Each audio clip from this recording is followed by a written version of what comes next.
Teaching करवानी चाहिए।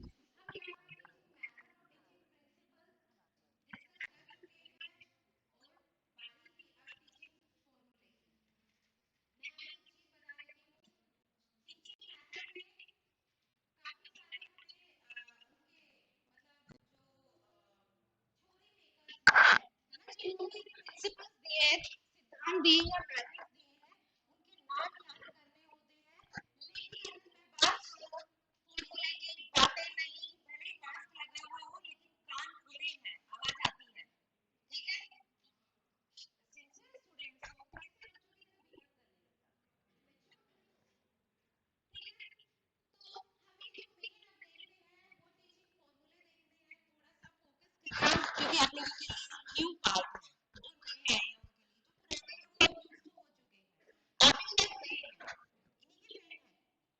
Okay.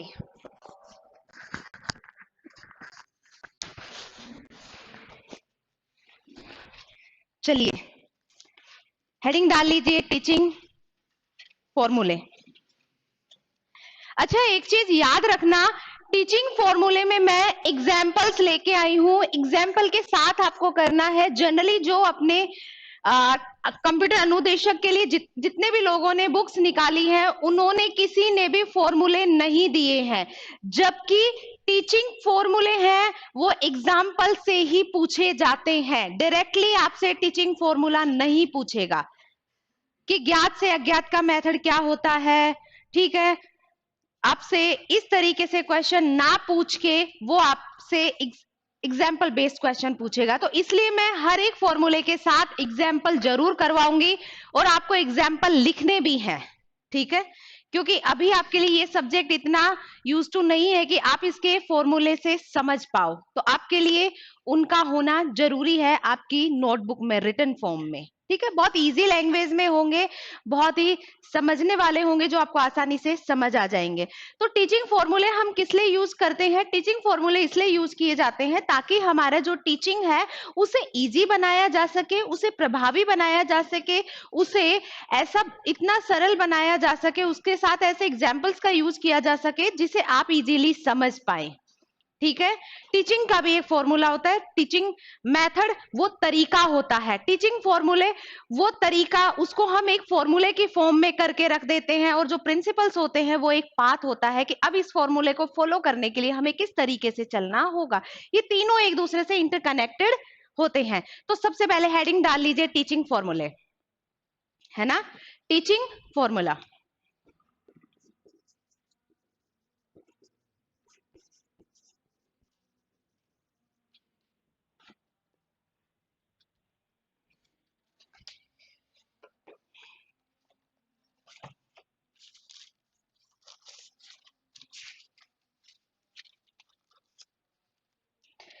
हमें देखिए किसी किसी बुक में आपको 11 फॉर्मूले लिखे हुए मिलेंगे, किसी बुक में आपको 12 फॉर्मूले लिखे हुए मिलेंगे। मैं आपको बता दूंगी कि 11 कहाँ लिखे हुए मिलेंगे और 12 कहाँ।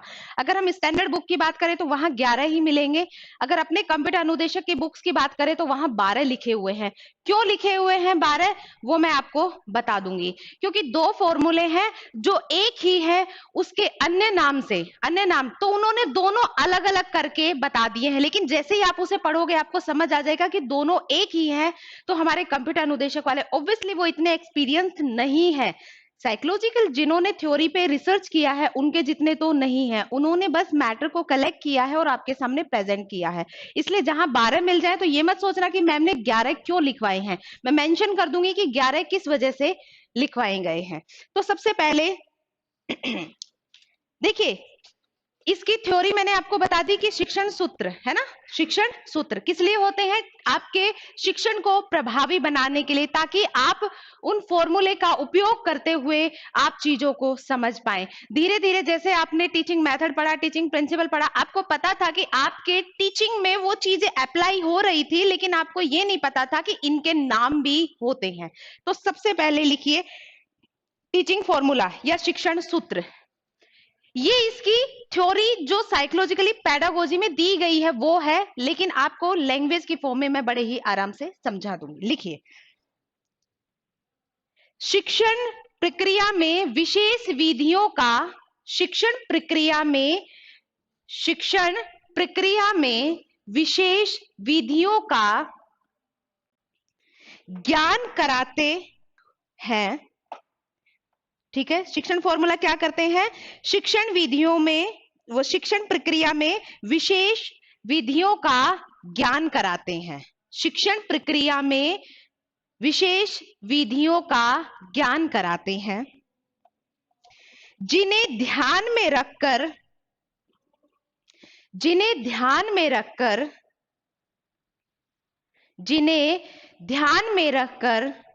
शिक्षण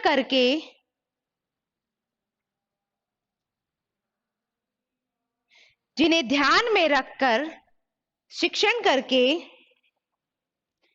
शिक्षक अपने छात्रों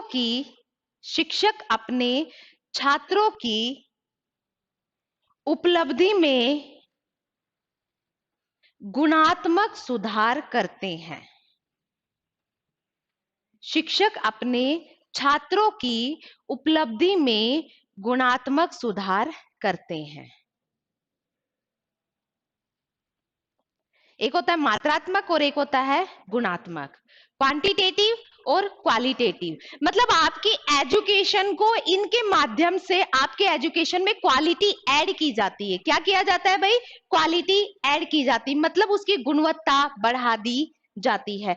ऑब्वियस सी बात है, दो शिक्षक हैं, आपको दोनों सेम सब्जेक्ट पढ़ा रहे हैं, लेकिन एक शिक्षक है जिसका आपको बहुत अच्छे से समझ आ जाता है। क्यों?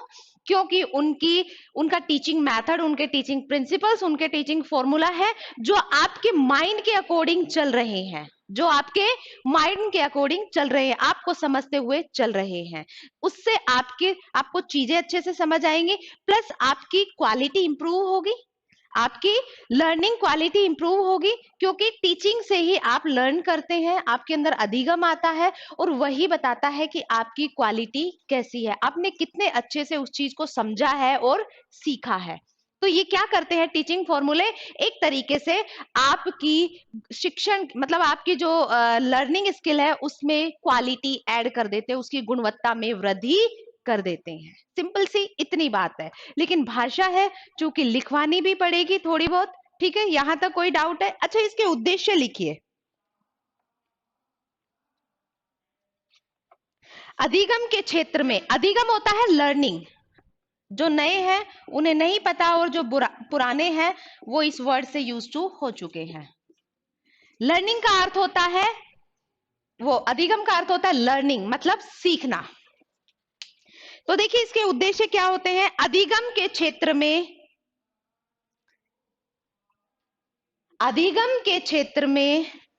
शिक्षण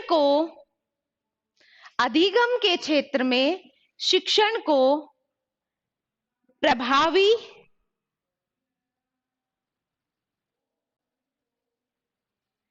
एवं सफल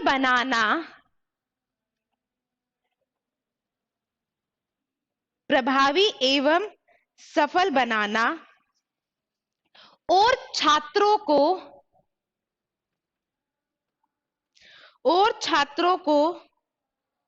जागरूक एवं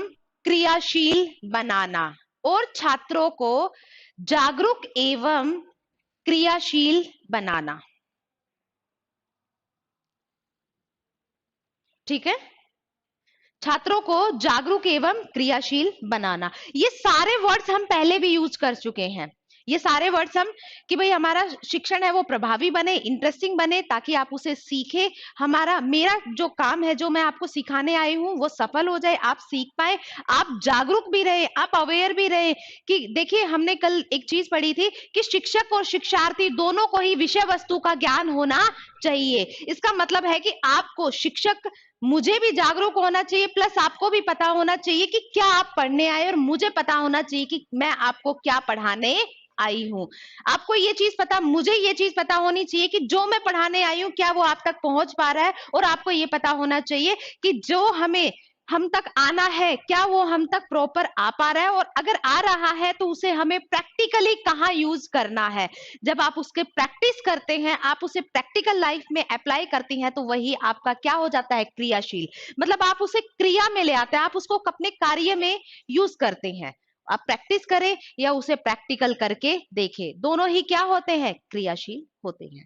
तो ठीक है, प्रभावी बनाना, सफल बनाना, आपको जागरूक करना और आपको क्रियाशील मतलब आपको सक्रिय रूप से उसमें इन्वॉल्व करना, ये क्या होते हैं, टीचिंग फॉर्मूले के उद्देश्य होते हैं। ठीक है, अब नेक्स्ट लिखिए, रेमंड ने अपनी एक परिभाषा दी है। किसने, रेमंड ने, नाम लिख दिया है मैंने, रेमंड ने। रेमंड के अनुसार शिक्षण सूत्र, रेमंड के अनुसार शिक्षण सूत्र यानी कि टीचिंग फॉर्मूला पथ प्रदर्शन का काम करते हैं।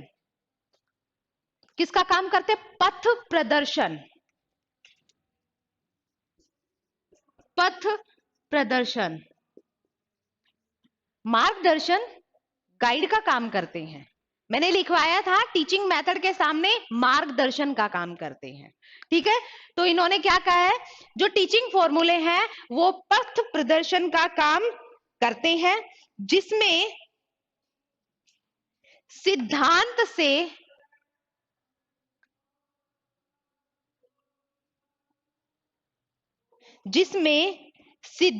से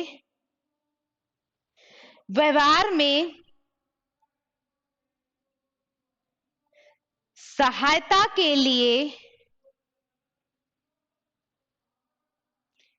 जिसमें सिद्धांत से व्यवहार में सहायता के लिए अपेक्षा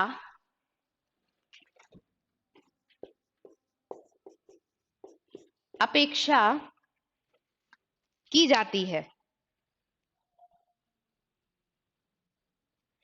जिसमें सिद्धांत से व्यवहार में सहायता के लिए अपेक्षा की जाती है। कुल मिलाके हमारे जो टीचिंग फॉर्मूले हैं वो क्या काम करते हैं, मार्गदर्शन का काम करते हैं, पथ प्रदर्शन का काम करते हैं, और उस पथ प्रदर्शन, उस पाथ पे चलने का जो रास्ता है वो हमें कौन दिखाता है, टीचिंग प्रिंसिपल्स, सिद्धांत दिखाते हैं कि हमें सिद्धांत के माध्यम से वहां तक पहुंचने में क्या मिलती है, सहायता मिलती है। टीचिंग मेथड साधन, वो साधन होते हैं जिसके माध्यम से हम शिक्षण करते हैं। टीचिंग फॉर्मूले मार्गदर्शन का काम करते हैं और टीचिंग प्रिंसिपल्स वो हमें पाथ दिखाते हैं कि हमें कैसे चलना है, पाथ दिखाते नहीं, चलने का रास्ता बताते हैं कि हमें इस तक कैसे स्टेप बाय स्टेप पहुंचना है। ये तीनों में डिफरेंस होता है। ठीक है, लिखिए पहला, सरल से जटिल की ओर। अब टीचिंग फॉर्मूले है ना, सरल से जटिल की ओर, सरल से जटिल की ओर, फ्रॉम सिंपल टू कॉम्प्लेक्स, सरल से जटिल की ओर, ये हमारा पहला फॉर्मूला है, from simple to complex, from simple to complex, सरल से जटिल की ओर, ये हमारा पहला फॉर्मूला है। ये क्या कहता है कि जब भी मैं आपको कुछ भी पढ़ाना शुरू करूं या जब भी शिक्षक पढ़ाना शुरू करे तो उसे सरल से शुरू करना चाहिए, ताकि बच्चों में एक इंटरेस्ट क्रिएट हो, बच्चों की रुचि उसमें जनरेट हो, बच्चा उस चीज में इन्वॉल्व हो जाए, और जब बच्चा उस चीज में इन्वॉल्व हो जाए तो उसी सरल चीज को धीरे धीरे आप कठिन की तरफ लेके जाते हुए आपके टॉपिक से कनेक्ट कर दो। तो उन्होंने क्या कहा, सरल से जटिल की ओर, सिंपल टू कॉम्प्लेक्स। ठीक है, तो लिखिए, छात्रों को पहले सरल,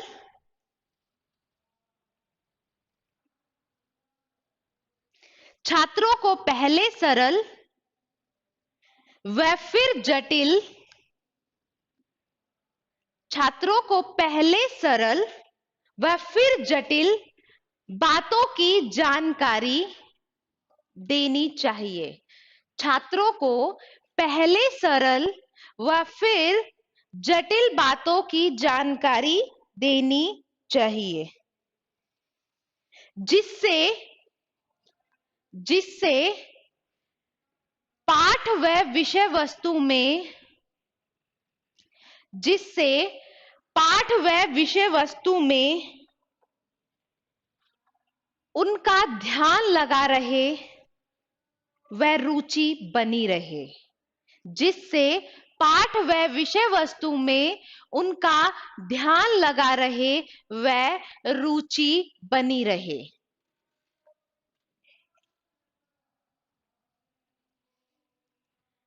आगे समझ में? देखिए, सिंपल जो बात मैंने आपको समझाई वही मैंने आपको साइकोलॉजी की लैंग्वेज में लिखवा दी कि बच्चों को पहले सरल चीज समझानी चाहिए, फिर हमें कठिन की तरफ जाना चाहिए, ताकि बच्चे का उसकी तरफ ध्यान लगा रहे, और उसी ध्यान में कब हम उसको हार्ड की तरफ ले गए, उसको कॉम्प्लेक्स प्रॉब्लम्स की तरफ ले गए, उसको कॉम्प्लेक्स थिंग्स से कनेक्ट कर दिया, उसे पता भी नहीं चला, उसको इंटरेस्ट आने लग गया, उसको मजा आ रहा कि अरे ये चीज तो मुझे आती है। और जैसे ही आपको पता है कि ये चीज आती है, आती आती में आपके धीरे धीरे छोटे छोटे फैक्ट और ऐड ऑन होते चले जाते हैं, आप और नई चीज सीखते चले जाते हैं, और धीरे धीरे आप कॉम्प्लेक्स थिंग्स भी सीख जाते हैं, क्योंकि अब आपका इंटरेस्ट जनरेट हो चुका है, आपको मजा आने लग गया कि ये चीज मुझे आती है और अब मुझे ये पढ़ने में मजा आने वाला है। जैसे अगर मैं बात करूं तो आपको सॉफ्टवेयर इंजीनियरिंग पढ़ने में बड़ी दिक्कत आ रही होगी, क्योंकि आपका इतना इंटरेस्ट रहा ही नहीं होगा उसमें। अगर आपने उसके कंपैरेटिव नेटवर्किंग पढ़ा होगा या आप नेटवर्किंग पढ़ोगे तो आप उससे ज्यादा कनेक्ट कर पाओगे, क्योंकि आप उसके बारे में ज्यादा जानते हो। डीबीएमएस के बारे में आप पढ़ोगे तो आप ज्यादा जानते हो, और डीबीएमएस के बारे में आप ज्यादा भी नहीं, थोड़ा बहुत भी अगर जानते हो तो थोड़े बहुत के साथ आप बहुत कुछ जान जाओगे। लेकिन सॉफ्टवेयर इंजीनियरिंग के लिए आपका वो इंटरेस्ट जनरेट करने में पहले आपको थोड़ा बहुत तो सिखाना पड़ेगा, तभी तो आप उसको ज्यादा सीख पाओगे, क्योंकि सॉफ्टवेयर इंजीनियर इतना प्रैक्टिकल सब्जेक्ट नहीं है, या फिर आपने इतना ज्यादा नहीं पढ़ा हुआ होता है, ये मेरा भी एक्सपीरियंस बोलता है, ऐसा है ना।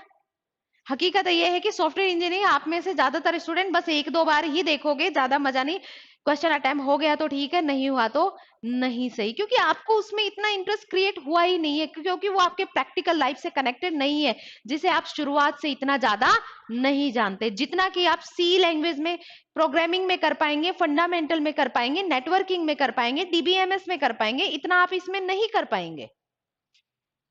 ठीक है, तो ये चीजें होती हैं। देखिए, जब भी हम सरल की बात करते हैं तो सरल वो मेरे दृष्टिकोण से नहीं होना चाहिए, मुझे आपको जानना है। जब हम पेडागोजी की बात करते हैं तो पेडागोजी किस पे केंद्रित होती है? बाल केंद्रित होती है। किस पे केंद्रित होती है? बाल केंद्रित होती है, स्टूडेंट पे, विद्यार्थियों पे, शिक्षार्थियों पे केंद्रित होती है। तो वो सरल मेरे दृष्टिकोण से ना होके वो किसके दृष्टिकोण से सरल होनी चाहिए? आपके दृष्टिकोण से सरल होनी चाहिए। तो मुझे यहाँ किसका दृष्टिकोण देखना पड़ेगा? आपका। तो यहाँ पे एक नोट बना के लिख दो, विषय वस्तु बालक के दृष्टिकोण से, विषय वस्तु बालक के दृष्टिकोण से सरल होनी चाहिए। विषय वस्तु यानी कि सिलेबस, यानी कि लेसन जो भी हम पढ़ने वाले हैं, ठीक है, विषय वस्तु, ठीक है, बालक के दृष्टिकोण से सरल होनी चाहिए, ना कि शिक्षक के दृष्टिकोण से, ना कि शिक्षक के दृष्टिकोण से। भाई स्टूडेंट के अकॉर्डिंग वो चीज सिंपल होनी चाहिए, टीचर के अकॉर्डिंग सिंपल नहीं, क्योंकि स्टूडेंट और टीचर दोनों का दृष्टिकोण क्या होता है? अलग अलग होता है। ठीक है, जैसे उदाहरण के लिए मैं आपको बता दूं, जब भी मैं आपको, मान लो कि मैं आपको कुछ सिखाने जा रही हूँ, या आप अपना बचपन याद करो, बचपन में जब आपको जोड़ घटा सिखाए जाते हैं तो क्या उससे पहले आपको काउंटिंग सिखाई गई थी? काउंटिंग के बाद ही आपको जोड़ना घटाना सिखाया जाता है, और जब जोड़ना घटाना सिखाते हैं तो वो 2 को 2 से जोड़ना सिखाते हैं, ना कि 9 को 8 से। शुरुआत में ये नहीं सिखाते ना, 2 को 2 से जोड़ना, 2 को 3 से जोड़ना, 4 को 5 से जोड़ना, ताकि उसमें हासिल का या कैरी का या बोरो का कोई रोल ना हो। उधार लेने का या हासिल का कोई रोल ना हो, क्योंकि बच्चे के लिए ये सीखना आसान है, क्योंकि अभी उसने काउंटिंग सीखी है, और काउंटिंग भी जब आप उसको सिखाओ तो आप उसको प्रैक्टिकली सिखाओ, वो आगे वाले फॉर्मूले में बात करेंगे। ठीक है, तो हमें क्या करना है कि भाई पहले मुझे कोशिश करनी है कि मैं बच्चों को पहले काउंटिंग सिखाऊंगी, काउंटिंग के बाद जब भी मैं जोड़ना घटाना सिखाऊंगी तो मैं कैरी वाले या बोरो वाले नहीं सिखाऊंगी, मैं हासिल वाले या उधार वाले नहीं सिखा के पहले सिंपल सिखाऊंगी, जिसमें उसे कैरी या हासिल ना लेना पड़े, उसे बोरो ना करना पड़े। ठीक है, ताकि वो आसानी से समझ पाए। जैसे ही वो इसको आसानी से समझेगा, मैं वैसे ही उसको धीरे धीरे हासिल वाले छोटे छोटे, जैसे मैंने उसे कहा कि भाई देखो ये 9 है, ये 8 है, 9 को अपने फिंगर्स पे काउंट करो, लेकिन उसके लिए पहले मुझे ये तो सिखाना पड़ेगा। जब वो इसके लिए यूज टू हो जाए तो मैं धीरे धीरे ये बताऊंगी। यही क्या होता है, सरल से कठिन की तरफ सिखाना। अब आपसे क्वेश्चन कैसे पूछे जाएंगे, आपसे क्वेश्चन ऐसे ही पूछे जाएंगे, जब भी शिक्षक क्लास में पढ़ाता है तो वह बच्चों को हासिल वाले जोड़ घटा देने से पहले बिना हासिल के देता है, यह कौन से फॉर्मूले पर आधारित है।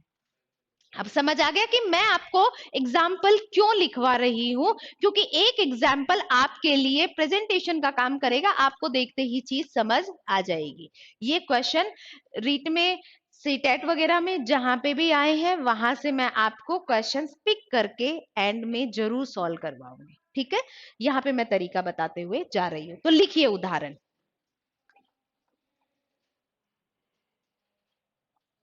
हासिल के जोड़ व घटा, हासिल के जोड़ व घटा सिखाने से पहले, हासिल के जोड़ व घटा सिखाने से पहले बालकों को गिनती व बालकों को गिनती व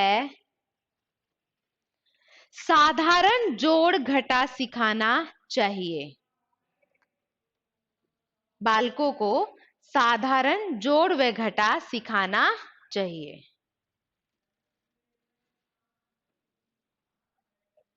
ठीक है, हासिल के जोड़ व घटा सिखाने से पहले बालकों को गिनती व साधारण जोड़ व घटा सिखाने चाहिए। ये क्या हो गया, सरल से कॉम्प्लेक्स, है ना, सिंपल टू कॉम्प्लेक्स, सरल से कठिन की ओर, ये फॉर्मूला है। ये हमारा मार्गदर्शन कर रहा है ना कि मुझे पढ़ाते हुए कैसे करना है, कि पहले मैं सिंपल चीजें पढ़ाऊं, फिर मैं आपको टफ चीजों की तरफ लेके चलूं। यहां तक किसी को कोई डाउट है, चीजें समझ आ रही है, ये पहला फॉर्मूला है। सेकंड लिखिए, ज्ञात से अज्ञात की ओर, मैं लिख रही हूं ना, ज्ञात से अज्ञात की ओर, ज्ञात से अज्ञात की ओर, from known to unknown, from known to unknown, from known to unknown. आप में से कौन स्टूडेंट है जिसके पास मेरे लिखवाए हुए सारे नोट्स अवेलेबल हैं, बहुत ही अच्छी राइटिंग में, ज्यादा काटा फासी ना कर, थोड़ी बहुत काटा फासी हो तो चल जाएगा, कोई प्रॉब्लम नहीं है, आपके पास है? हाँ, राइटिंग समझ आ जानी चाहिए, बहुत ज्यादा अच्छी भी ना हो, काम चल जाएगा। ठीक है, चलिए देखिए, ज्ञात से अज्ञात की ओर, मैं जब भी आपको पढ़ाना शुरू करूं, मैं मतलब शिक्षक, वो कोशिश करे कि बच्चों को वहां से पढ़ाना शुरू करे जिसके बारे में बच्चा थोड़ा बहुत जानता हो, क्योंकि जब बच्चा थोड़ा बहुत जानता है तो बच्चे का उसमें इंटरेस्ट जनरेट होता है ना, इंटरेस्ट जनरेट होता है तो बच्चे के अंदर उत्सुकता बनती है कि मैं इसे आगे भी जानूं, और उसको जाने हुए फैक्ट के साथ साथ वो ना जानने वाले फैक्ट को भी धीरे धीरे सीख जाता है, क्योंकि हमने उसको उससे कनेक्ट करके धीरे धीरे सिखाते हुए उसे आगे बढ़ाया और वो सीख गया। यही क्या होता है, ज्ञात से अज्ञात की ओर। कि हमें पता लगा लेना चाहिए, जब भी मैं शिक्षण करवाऊं मुझे पता लगा लेना चाहिए कि आप क्या चीज जानते हैं। जो आप जानते हैं मैं वहीं से शुरू करूं और फिर वहां तक लेके जाऊं जो चीज आप नहीं जानते। वही होता है ज्ञात से अज्ञात की ओर, फ्रॉम नॉन टू अननोन। आगे समझ में सिंपल है तो लिखिए।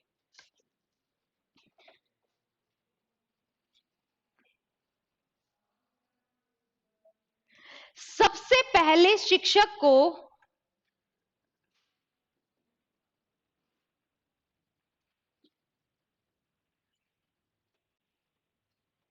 सबसे पहले शिक्षक को यह जान लेना चाहिए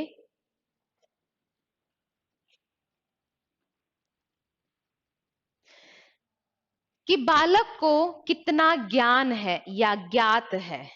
सबसे पहले शिक्षक को यह जान लेना चाहिए कि बालक को कितना ज्ञात है, ब्रैकेट में ज्ञान है, कि कितनी चीजों के बारे में वो जानता है। फिर वे बातें बतानी चाहिए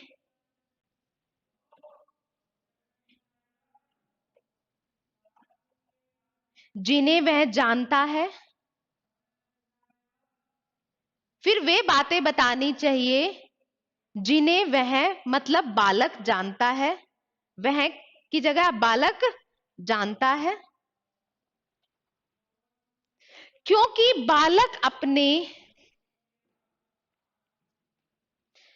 क्योंकि बालक अपने पूर्व ज्ञान के आधार पर क्योंकि बालक अपने पूर्व ज्ञान के आधार पर नवीन ज्ञान को ग्रहण करता है। क्योंकि बालक अपने पूर्व ज्ञान के आधार पर नवीन ज्ञान को ग्रहण करता है। क्या करना चाहिए भाई, सबसे पहले तो मुझे यह जान लेना चाहिए कि आपको क्या चीज आती है। फिर मुझे वही बातें बतानी शुरू करनी चाहिए जो आप जानते हो, क्योंकि आप नई चीज तभी सीख पाओगे जब आपको पहले से कुछ ना कुछ आता है। अगर आपको पहले से कुछ ना कुछ नहीं आता है तो पहले मुझे वही चीज बतानी चाहिए जिसकी मुझे उम्मीद थी कि आपको आनी चाहिए, वो आपको नहीं आती है। क्योंकि आप नई चीज तभी सीख पाओगे जब आपको उसकी बेसिक चीज आती होगी। आप हासिल वाले जोड़ घटा तभी सीख पाएंगे जब आपको साधारण तो आते हो, आपको पहले से गिनती तो आती हो। तो मुझे पहले से पता होना चाहिए कि आपको उसके बारे में पूर्व पहले से कितना ज्ञान है। मेरे को अगर ये पता लग गया तो उसी के आधार पर मैं पढ़ाना शुरू करूंगी और तभी आप को उसके अंदर मैं चीजें ऐड ऑन करती जाऊंगी, चीजें नई नई ऐड करूंगी और आप उस चीज को सीखते हुए चले जाएंगे। ठीक है। फिर उस विषय वस्तु पर आना चाहिए फिर उस विषय वस्तु पर आना चाहिए जिसे बालक नहीं जानता। फिर उस विषय वस्तु पर आना चाहिए जिसे बालक नहीं जानता।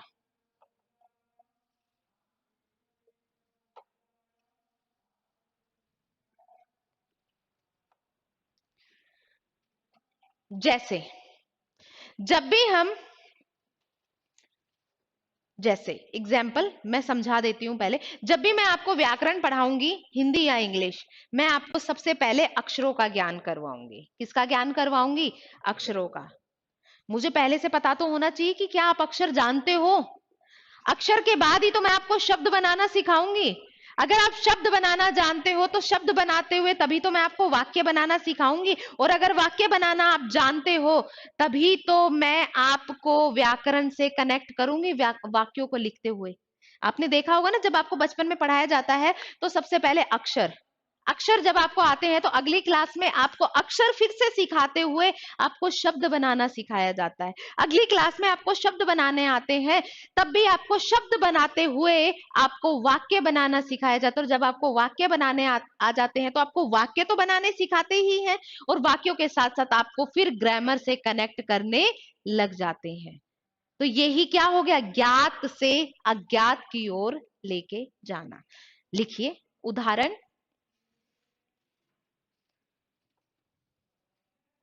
भाषा शिक्षण में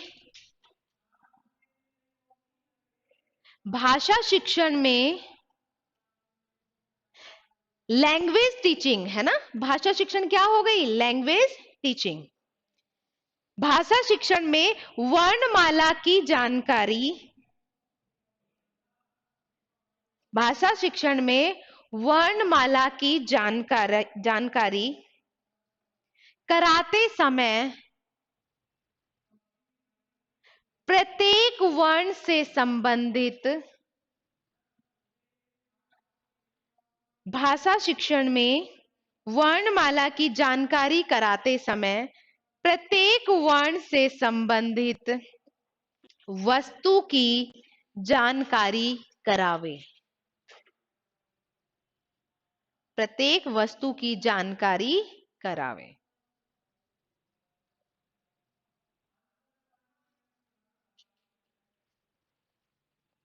इसके क्वेश्चन आपसे कैसे पूछ सकता है? शिक्षक आपको व्याकरण पढ़ाने से पहले जानना चाहता है कि क्या आपको अक्षरों का, शब्दों का और वाक्य बनाने का ज्ञान है, तो वह किस फॉर्मूले पे कार्य कर रहा है। आप जानना चाह रहे हैं तो वो ज्ञात से अज्ञात की ओर लेके जाना चाह रहा है। वो जानना चाह रहा है कि आपको कितनी चीजें ज्ञात है, कितनी चीजें आप जानते हो, ताकि आपको वो और ऐसी अननोन थिंग्स सिखा सके जिन्हें अभी आप नहीं जानते। तो यही क्या होता है? ज्ञात से अज्ञात की ओर लेके जाना। चीजें समझ आ रही है? सिंपल है ना, मुश्किल नहीं है। चलिए नेक्स्ट लिखिए। स्थूल से सूक्ष्म की ओर, अभी लिख देती हूं। हाँ, थर्ड है ये। स्थूल से सूक्ष्म की ओर, फ्रॉम कॉन्क्रीट टू एब्स्ट्रैक्ट। स्थूल से सूक्ष्म की ओर,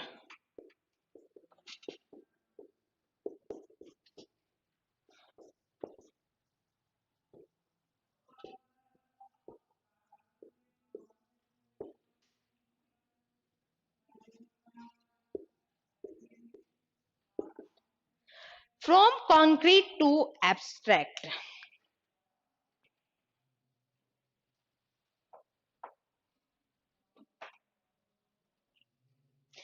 कुल मिलाके जब मैं आपको पढ़ाऊं तो मैं आपको कोई भी ऐसी भावनात्मक या अमूर्त चीज, भावनात्मक या अमूर्त चीज या एब्स्ट्रैक्ट या इनटेंजिबल चीजों के बारे में बताने से पहले मैं आपको टेंजिबल चीजों के बारे में बताऊं, प्रत्यक्ष चीजों के बारे में बताऊं, मूर्त चीजों के बारे में बताऊं जिन्हें आप देख सकते हैं।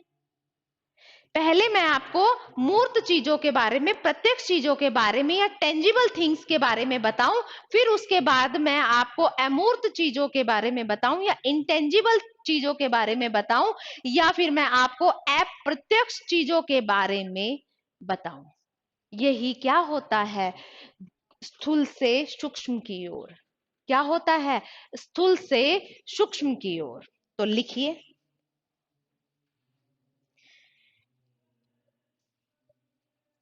शिक्षकों को छोटे बच्चों को पढ़ाते समय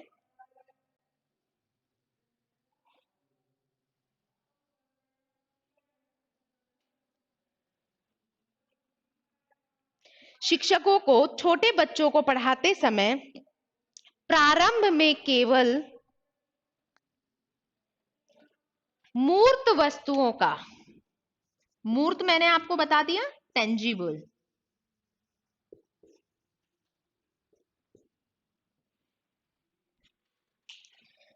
शिक्षकों को छोटे बच्चों को पढ़ाते समय प्रारंभ में केवल मूर्त वस्तुओं का ही प्रयोग करना चाहिए।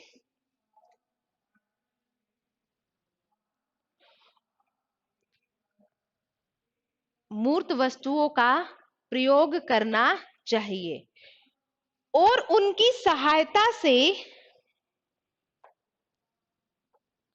सूक्ष्म बातों को बताना चाहिए और उनके माध्यम से सूक्ष्म बातों को बताना चाहिए।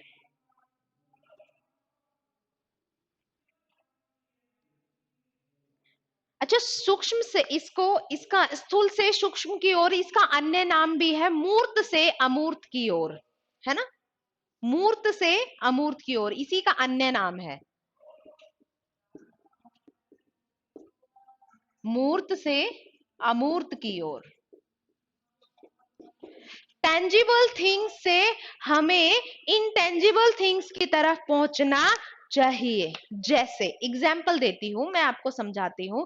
मैं आपको गणित के क्वेश्चंस करवा रही हूं, गणित के क्वेश्चंस करवा रही हूं। आप छोटे बच्चे तो नहीं है, लेकिन हाँ बड़े बच्चों को जब भी, छोटे बच्चों को जब हम सिखाते हैं तो ऐसे सिखाते हैं ना कि देखो ये 2 फिंगर्स है, ये 3 फिंगर्स है, काउंट कर लो 1 2 3 4 5, ऐसे काउंट करना सिखाते हैं। क्या ये चीजें टेंजिबल है? क्या बच्चा इन्हें छू सकता है? बच्चा इन्हें देख सकता है ना आसानी से? केवल ऐसा नहीं है ना कि महसूस कर सकता है, बच्चा इन्हें देख पा रहा है, छू पा रहा है। या फिर मैं एक काम करूं, मैं बच्चे को 4-5 स्टिक दे दूं और उससे कहूं कि देखो ये 2 स्टिक ऊपर रख दो। बच्चा जैसे ऐसे करके सीखता है, भाई ये 2 स्टिक आप ऊपर रख दो, 3 स्टिक नीचे रख दो। अब 1 बाय 1 पहले ऊपर वाली स्टिक्स को काउंट कर लो, फिर नीचे वाली स्टिक्स को काउंट कर लो। 1 2 3 4 5, टोटल कितने हो गए? 5। या मैं उसके सामने स्टोन्स रख दूं, छोटे छोटे पत्थर कंकड़ रख दूं और मैं उससे कहूं कि देखो 2 स्टोन्स ऊपर रख दो, 3 स्टोन्स नीचे रख दो और अभी सभी स्टोन्स को काउंट कर लो। तो मैं उसको टेंजिबल, मैं उसको सिखा क्या रही हूं? जोड़ घटा। मैं उसे सिखा क्या रही हूं? जोड़ घटा। लेकिन वो प्रत्यक्ष चीजों से सिखा रही हूं, मूर्त चीजों का यूज करके, टेंजिबल थिंग्स का यूज करके। और फिर बाद में मैं धीरे धीरे उसे क्या करूंगी? अब पत्थर वत्थर रखना यहाँ पे छोड़ो, अब पत्थर वत्थर रखना यहाँ पे छोड़ दो। 2 के बाद सीधे काउंट करना शुरू कर दो, 3 4 5, है ना? मैं आपको क्या बताऊंगी कि देखो अब पत्थर रखना छोड़ दो। पत्थर रखने के बाद, पहले मैंने पत्थर से सिखाया या स्टिक लेके सिखाया या फिंगर से काउंट करना सिखाया, फिर मैंने उन्हें कहा छोड़ दो अभी से। अब आपको क्या करना है? आपको 3 तक जाना है, 2 आपके पास है, 3 तक जाना है, तो आप 2 के बाद 3 4 5, आप मन मन में 3 और काउंट करो। तो बच्चा मन मन में करना सीखता है, और जब मन मन में करना सीखता है तब बच्चा किसी टेंजिबल थिंग का यूज नहीं करता। तो वो मूर्त से किसकी तरफ चला गया? अमूर्त की तरफ। और फिर वो धीरे धीरे 2 + 3 5 चला गया मूर्त से अमूर्त की तरफ, टेंजिबल थिंग से इंटेंजिबल थिंग्स की तरफ। इसलिए इसे, इसका अन्य नाम दिया गया है मूर्त से अमूर्त की तरफ, या स्थूल से सूक्ष्म की ओर, या फ्रॉम कॉन्क्रीट टू एब्स्ट्रैक्ट। इसका एग्जाम्पल लिख लीजिए। अच्छा, क्वेश्चन आपसे बिल्कुल एग्जाम्पल जैसे मैं दे रही हूं ऐसे पूछ सकता है कि शुरुआत में जो शिक्षक था वो विद्यार्थी को पत्थरों से या फिर स्टिक से काउंट करना सिखाता है, और धीरे धीरे उनके इस्तेमाल को बंद कराते हुए वह उसे हासिल वाले या बड़ी संख्या के जोड़ घटा, ये हासिल छोटी छोटी सूक्ष्म चीजें हैं ना, जिन्हें वो धीरे धीरे सिखा रहा है। तो ये क्या हो गया? मूर्त से अमूर्त की तरफ या स्थूल से सूक्ष्म की तरफ। कि पहले उसने टेंजिबल थिंग्स का यूज करके सिखाया और फिर बाद में उनका यूज करना बंद करवा दिया और धीरे धीरे उसे आगे बढ़ाता चला गया। तो लिखिए उदाहरण। गणित में जोड़ घटा सिखाने के लिए, गणित में जोड़ घटा सिखाने के लिए स्टिक, स्टिक से मतलब छोटी छोटी लकड़ियां, स्टिक, बॉल या कंकड़, स्टोन, छोटे छोटे पैबल्स भी लिख सकते हैं, है ना? छोटे छोटे कंकड़, पैबल्स लिख दो, स्टोन लिख दो, है ना? उस पे ज्यादा, उसमें क्योंकि हम साइंस के उससे तो पढ़ नहीं रहे, तो आपको समझने के अकॉर्डिंग स्टिक से, बॉल से या कंकड़ से या छोटे छोटे स्टोन से, ठीक है, के माध्यम से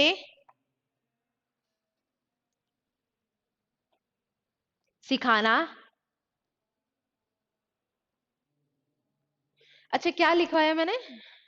भूल गई। एक बोल दो कोई भी, एक स्टूडेंट, आप बोल दो।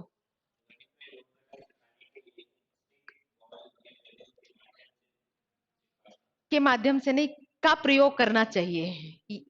मुझे लगा वो सिखाना मैंने पहले यूज नहीं किया। के माध्यम से का प्रयोग करना चाहिए, के माध्यम से बोले का प्रयोग करना चाहिए।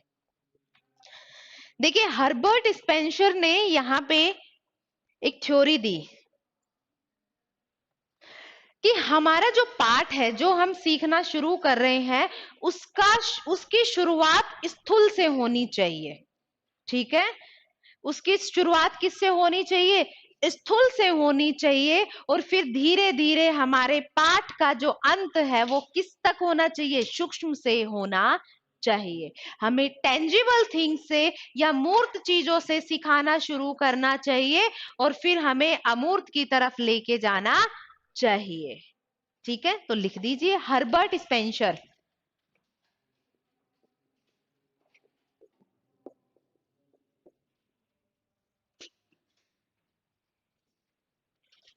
लिख दीजिए हर्बर्ट स्पेंसर। हमारे पाठ का प्रारंभ, हमारे पाठ का प्रारंभ स्थूल वस्तुओं से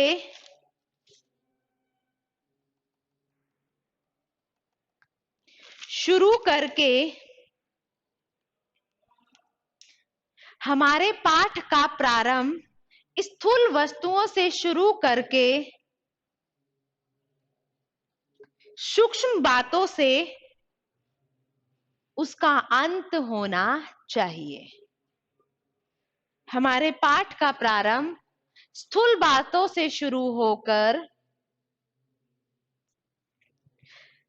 सूक्ष्म बातों से उसका अंत होना चाहिए। हर्बर्ट स्पेंसर याद है किसी को?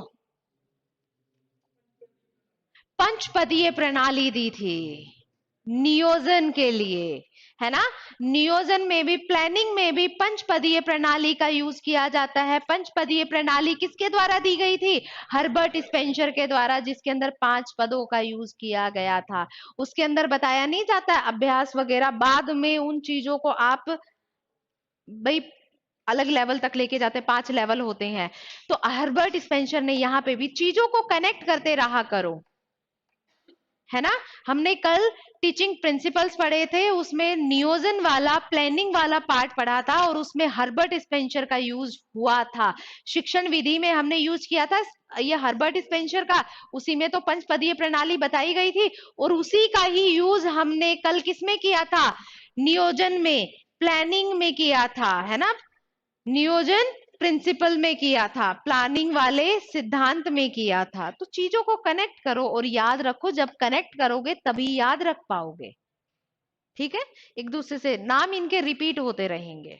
और कल, अब तो ये आज खत्म ही हो जाएगा, कल से तो आपका टेक्निकल पार्ट स्टार्ट हो जाएगा, फिर तो कहाँ ही यूज होने हैं। है क्या बोल रहे हो? जल्दी से खत्म करवा दें? हाँ चलिए नेक्स्ट लिखिए, पूर्ण से अंश की ओर। पूर्ण से अंश की ओर, पूर्ण, पूर्ण मतलब हाँ होल, है ना। पूर्ण से अंश की ओर, पूर्ण से अंश की ओर।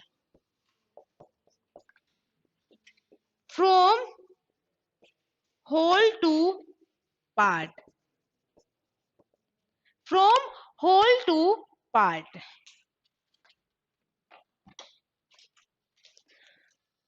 पूर्ण से अंश की ओर।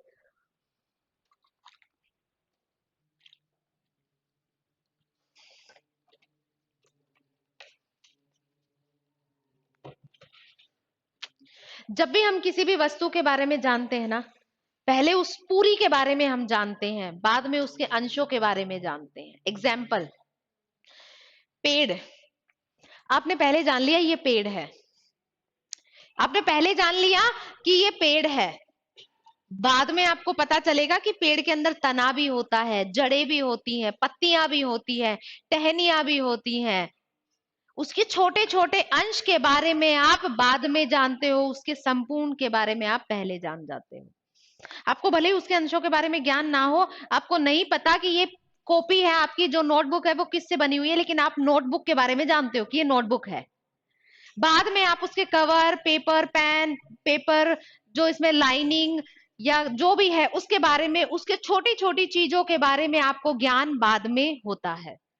तो आप किससे कैसे सीखना शुरू करते हैं? पूर्ण से अंश की ओर सीखते हैं, कि आपको उसकी पूरे की जानकारी पहले होती है और उसके अंशों की हर एक छोटी छोटी चीजों के बारे में जानकारी आपको बाद में होती है। तो लिखिए,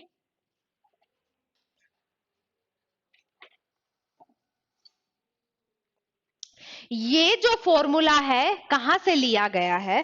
तो लिखिए, सूत्र का आधार, इस सूत्र का आधार क्या है? गैस्टोलवाद। मैं लिख देती हूं, सूत्र का आधार क्या है?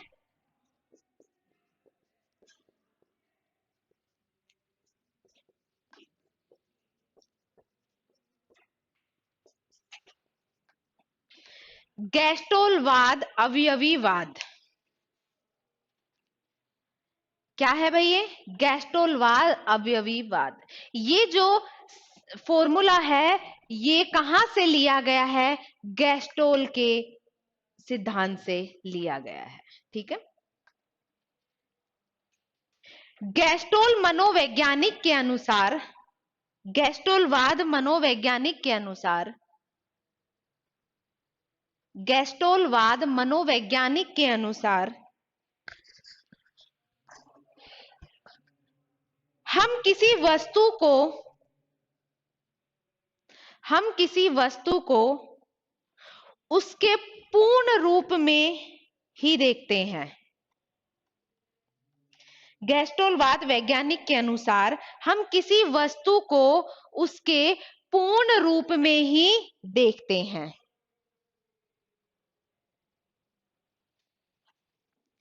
बालक के सामने कोई वस्तु आने पर, बालक के सामने कोई वस्तु आने पर वह सर्वप्रथम पूर्ण वस्तु को ही देखता है।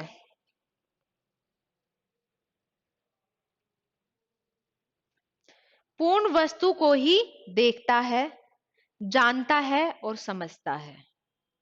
पूर्ण वस्तु को ही देखता है, जानता है और समझता है। उसने देखा, उसके सामने कोई टॉय आया, ये टॉय है, इसका ये नाम है, और उसे समझ आ गया कि ये टॉय क्या है? कार है। अब उसके हर एक चीज के बारे में, उसके हर एक अंश के बारे में वो बाद में जानेगा। ठीक है। उसके विभिन्न अंगों या अंशों को,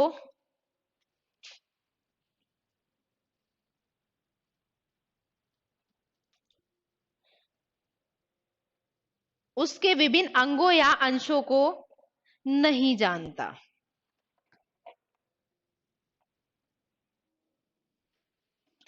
इसलिए शिक्षक पहले,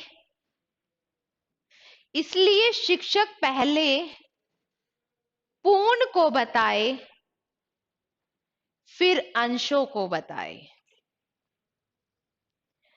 इसलिए शिक्षक पहले पूर्ण को बताए, फिर अंशों को बताए। हमने ऐसे ही किया है। पहले शिक्षण के सिद्धांत जानने से पहले, कि भाई ये फॉर्मूले जानने से पहले शिक्षण के फॉर्मूले क्या होते हैं वही बताया है। फिर कितने प्रकार के होते हैं, छोटे छोटे चीजों के बारे में हमने बाद में डिस्कस किया है। कोई भी पेड़ है, पेड़ आपके सामने आया, आपने सबसे पहले पेड़ को ही जाना, उसकी टहनी वहनी हर एक चीज के बारे में आप बाद में जानते हो। तो कोई भी चीज आपके सामने पहले पूर्ण रूप से आती है, उसके अंशों के बारे में आप बाद में जानते हो। तो इसलिए पहले आपको पूर्ण चीज के बारे में बताना चाहिए, फिर धीरे धीरे उसके अंशों के बारे में बताना चाहिए। इसका मतलब है कि मैंने आपको सही सिलेबस बताया था। पहले पूर्ण सिलेबस बता दिया, अब उसके अंशों पे हम डिस्कस कर रहे हैं। चलिए, ठीक है। तो एग्जाम्पल लिखिए इसके लिए। जैसे बालक सर्वप्रथम, जैसे बालक सर्वप्रथम किसी वृक्ष को उसके पूर्ण रूप में ही देखते हैं।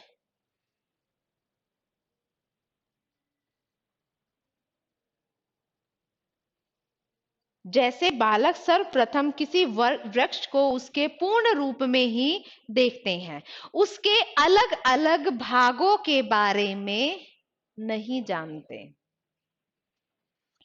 उसके अलग अलग भागों के बारे में नहीं जानते।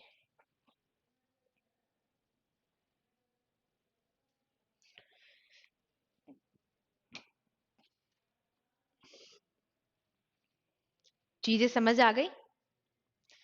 ठीक है, तो ये एग्जाम्पल इसी तरीके से है ना, आपसे ऐसे ही एग्जाम्पल आपके सामने पुट किए जाएंगे और उसी से आपके क्वेश्चन पूछे जाएंगे। 2 मिनट का ब्रेक चाहिए पानी वानी के लिए? ले लो। ये भी पानी की बोतल भी आप मुझे भर के ला दो।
पे वर्क किया हुआ है।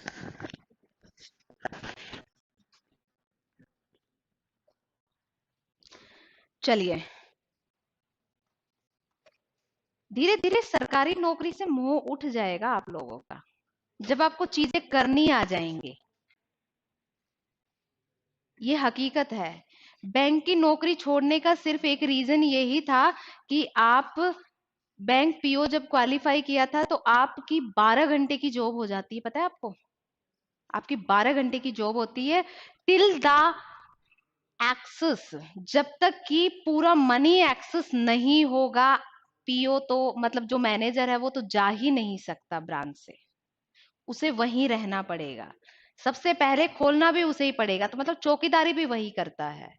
और फिर कितना मिलता है आपको? कोई मैम 70-80 हजार? ना भाई, शुरुआत में वही 40-45 हजार होते हैं शुरू के। उससे अच्छा तो फिर 1.5-2 घंटे में अर्न हो जाता है, उससे अच्छा, बेटर। फिर क्यों वहां 10 घंटे किया जाए? बहुत अच्छा तरीका है। आप लोगों को वो मोह उठ जाएगा सरकारी नौकरी से जिस दिन आपको चीजें आ गई करनी तो। चलिए,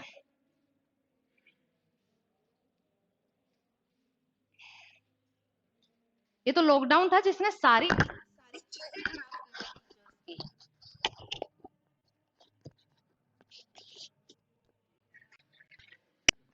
चलिए भाई, अनिश्चितता से निश्चितता की ओर, अनिश्चितता से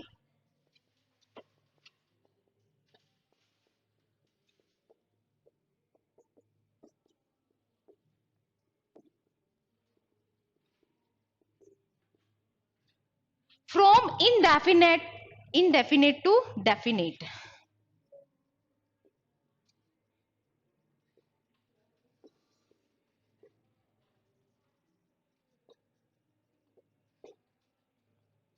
फ्रॉम indefinite टू डेफिनेट। देखो, चीजों के बारे में आपको पता होता है, लेकिन थोड़ा सा एनिश होता है, इनडेफिनेट चीजें होती हैं।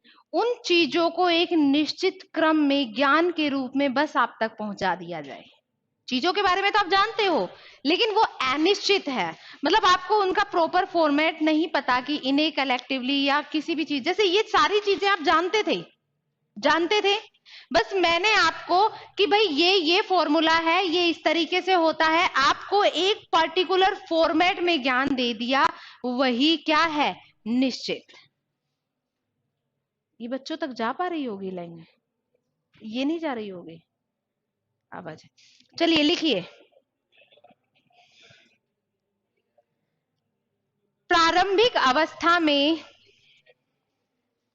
प्रारंभिक अवस्था में बालकों का ज्ञान अनिश्चित व अस्पष्ट होता है।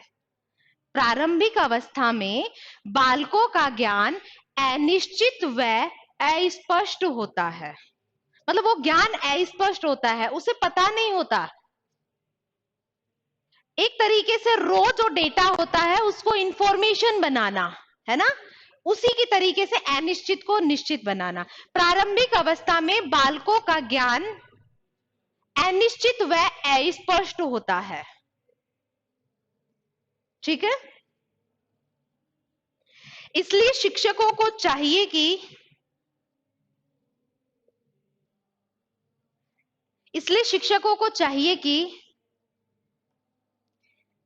अनिश्चित ज्ञान को, इसलिए शिक्षकों को चाहिए कि अनिश्चित ज्ञान को निश्चित व स्पष्ट करें।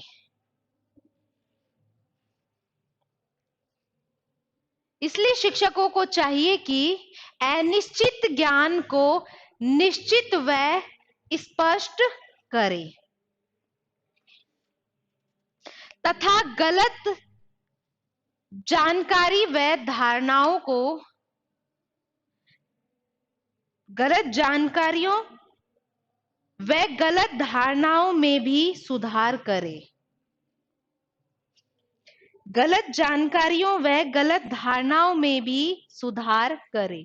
कि टीचर को क्या करना चाहिए। भाई मुझे पता है कि आपको वो चीजें पता है, लेकिन वो अनिश्चित पता है, मतलब वो एक पर्टिकुलर फॉर्मेट में नहीं पता है, और उसके साथ साथ आपके अंदर कुछ और भी है जो फैक्ट आपने गलत तरीके से सोचे हुए हैं।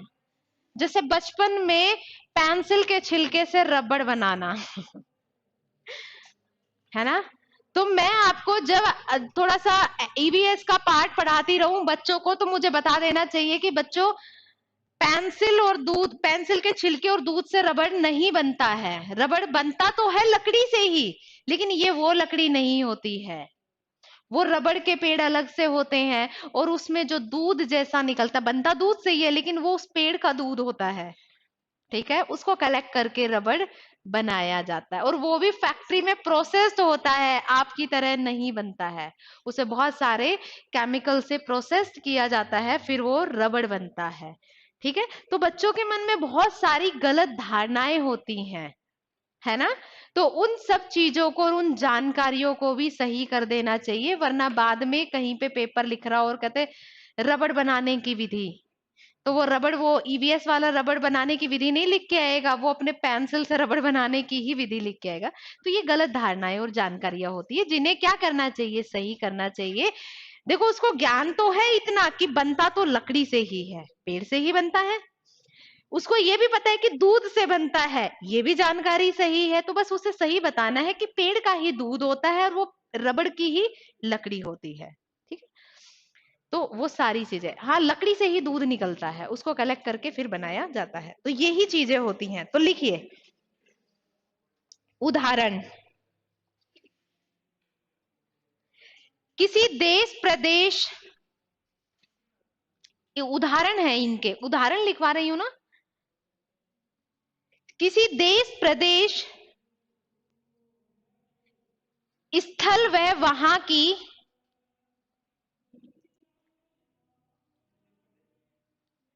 किसी देश प्रदेश, स्थल व वहां की विशिष्टताओं की, किसी देश प्रदेश, स्थल व वहां की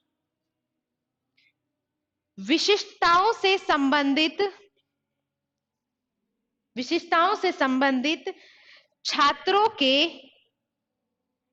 अस्पष्ट व अनिश्चित ज्ञान को, अस्पष्ट व अनिश्चित ज्ञान को शिक्षक वहां के मानचित्र, ज्ञान को शिक्षक मानचित्र, मॉडल,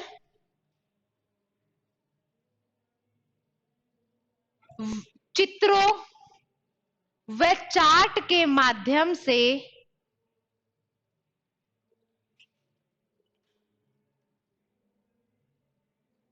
निश्चित व स्पष्ट कर सकता है।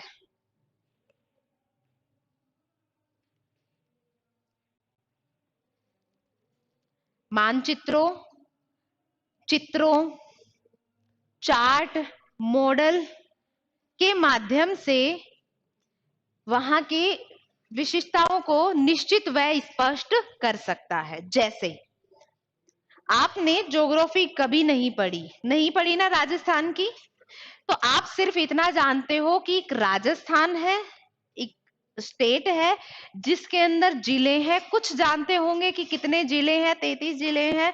कुछ नहीं जानते कि कितने जिले हैं, और जो जानते हैं कि 33 जिले हैं उन्हें नहीं पता कि वो कहाँ है। तो मैं आपको, नहीं अरे भाई आप रैंडम हो ठीक है, आप लोग महानुभव हो, एक दो जिन्हें पता है, बाकी साधारण बच्चे हैं, ठीक है, उन्हें नहीं पता। ठीक है, नहीं ये रैंडम है, जिन्होंने पहले पढ़ लिया, कोई एग्जाम अटेम्प्ट किया, उन्हें डेफिनेटली पता होगा। जस्ट अ जोक है ना, इसे दिल से मत लेना, और लो तो फिर ले लेना, है ना, कुछ नहीं होगा मेरा। ठीक है, हाँ तो जैसे मैंने आपसे, जिनमें से किसी को पता होगा कि भाई 33 जिले हैं, ज्यादा अगर उनको पता है कि 33 जिले हैं, तो ज्यादातर को ये नहीं पता होगा कि वो कहाँ है। अगर पता भी होगा तो उनमें से ज्यादातर को ये नहीं पता होगा कि कौन से पूर्वी मैदानी भाग में आते हैं, कौन से अरावली प्रदेश में आते हैं और कौन से पश्चिमी मैदान में आते हैं। अगर मैं उनकी विषय, आपको ज्ञान तो है लेकिन वो अनिश्चित है। आपको ये भी पता है कि वहां अरावली भी है राजस्थान में मैदानी भाग भी है, राजस्थान में पठारी भाग भी है, राजस्थान में पश्चिमी मरुस्थल मतलब मरुस्थलीय भाग भी है, लेकिन आपको उसकी जानकारी नहीं है। मैं आपके सामने एक मैप लेके आई और मैप के थ्रू मैंने क्या कहा कि देखिए भाई, ये राजस्थान का मैप है और ये अरावली है जो राजस्थान को दो भागों में बांटती है। राजस्थान के ये ऊपर वाला जो उत्तर पूर्व वाला भाग है, ये पूर्व के मैदानों में आ जाता है, मतलब मैदानी भाग में आ जाता है। जो नीचे वाला है ये पठारी भाग में, दक्षिण पूर्वी पठारी भाग आ जाता है, और जो अरावली है ये अरावली प्रदेश आ जाता है, और ये पूरा क्या है, पश्चिमी मरुस्थल है। और मैं बता दूं कि मरुस्थल में 12 जिले आ जाते हैं, और ये क्या बोलते हैं, दक्षिण पूर्वी पठार में 4 जिले आ जाते हैं, और बाकी के किस में आ जाते हैं, ये पूर्वी मैदान में आ जाते हैं। मैं इन्हीं को बता दूं कि हाँ, इन्हीं के बीचों बीच से अरावली गुजरती है, और अरावली में ये विशेषता है, यहाँ धात्विक खनिज मिलते हैं, यहाँ अधात्विक खनिज मिलते हैं। इस जिले में सर्वाधिक खनिज मिलते हैं। किस जिले में सर्वाधिक मिलते हैं? भीलवाड़ा में। अभी अभी सोने की खोज भी वही हुई है। हमारे ज्यादातर खनिज कहाँ मिलते हैं? भीलवाड़ा में ही मिलते हैं। जब कोई आंसर ना हो ना, टप्पे लगाने हो, तो भीलवाड़ा चिपका देना। अब हर एक में भीलवाड़ा नहीं चिपकाना है, वो मतलब ज्यादातर में भीलवाड़ा आता है, भीलवाड़ा में अवेलेबल है ज्यादातर चीजें। इतना भी ब्लाइंड बोल मत जहां भीलवाड़ा दिख गया भीलवाड़ा नहीं भाई, भीलवाड़ा में सर्वाधिक मिलते हैं, मतलब ज्यादातर खनिज है, जब कुछ ना आए तब, है ना? ठीक है। तो मैंने आपको, आपके पास अनिश्चित जानकारी थी, वो मैंने एक फॉर्मेट में करके आपको बता दी, वही क्या हो गई, आपकी निश्चित जानकारी हो गई। तो यही होता है अनिश्चितता से निश्चितता की ओर, इनडेफिनेट से डेफिनेट की ओर। आ गया समझ में? कर पाओगे? आप कर लोगे? चलिए नेक्स्ट क्वेश्चन कीजिए। ये समझाना इसलिए जरूरी है क्योंकि ये एग्जाम्पल बेस से आएगा, डायरेक्ट आपसे स्टेटमेंट नहीं पूछेगा। पूछना चाह रहे हो कुछ? हाँ, नहीं डिफ्रेंशिएट कर रहे हो ना, तो इसलिए मैं कुछ भी पूछना हो पूछ लेना। ठीक है, नेक्स्ट लिखिए। प्रत्यक्ष से अप्रत्यक्ष की ओर, प्रत्यक्ष से अप्रत्यक्ष की ओर। प्रत्यक्ष लिखना नहीं आ रहा? प्रत्यक्ष से अप्रत्यक्ष की ओर, फ्रॉम सीन टू अनसीन। प्रत्यक्ष से अप्रत्यक्ष की ओर, प्रत्यक्ष जिसे आप साक्षात देख सकते हैं, अप्रत्यक्ष जिसे आप नहीं देख सकते। ठीक है। फ्रॉम सीन टू अनसीन, कुछ चीजें आपके सामने होती है और कुछ चीजें आपको नियम और उन्हीं चीजों से पता चलती है जो कि आपके सामने प्रत्यक्ष रूप से नहीं होती है। From seen to unseen. तो लिखिए,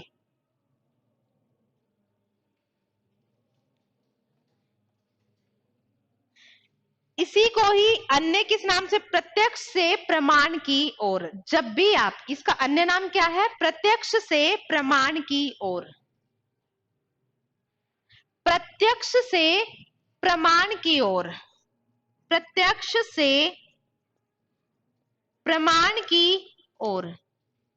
कि भाई सबसे पहले तो मैं आपको प्रत्यक्ष चीजों के बारे में, जो चीज आपके सामने साक्षात है, आप उसको बेहतर तरीके से समझ पाते हैं। इसलिए जब भी मैं आपको पढ़ाऊंगी तो सबसे पहले मैं प्रत्यक्ष से शुरू करूंगी, और प्रत्यक्ष से शुरू करके फिर मैं अप्रत्यक्ष की तरफ या प्रमाण की तरफ जाऊंगी कि देखो भाई, उसको उस चीज से कनेक्ट करूंगी, क्योंकि आप मूर्त चीजों को या प्रत्यक्ष चीजों को पहले आसानी से समझ पाते हैं, क्योंकि वो चीज आपको साक्षात दिख रही होती है। ठीक है, तो लिखिए, बालक देखी हुई वस्तु से पहले सीखता है। बालक देखी हुई वस्तु से या प्रत्यक्ष वस्तु से पहले सीखता है। बालक देखी हुई वस्तु या प्रत्यक्ष चीजों से या प्रत्यक्ष वस्तु से पहले सीखता है। इसलिए बालक को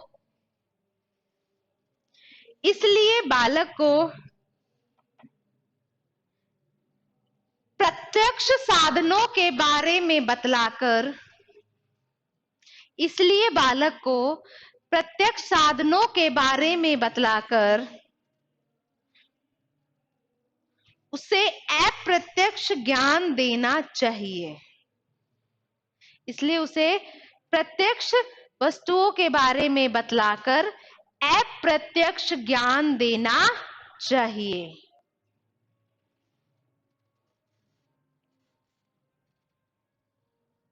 ठीक है,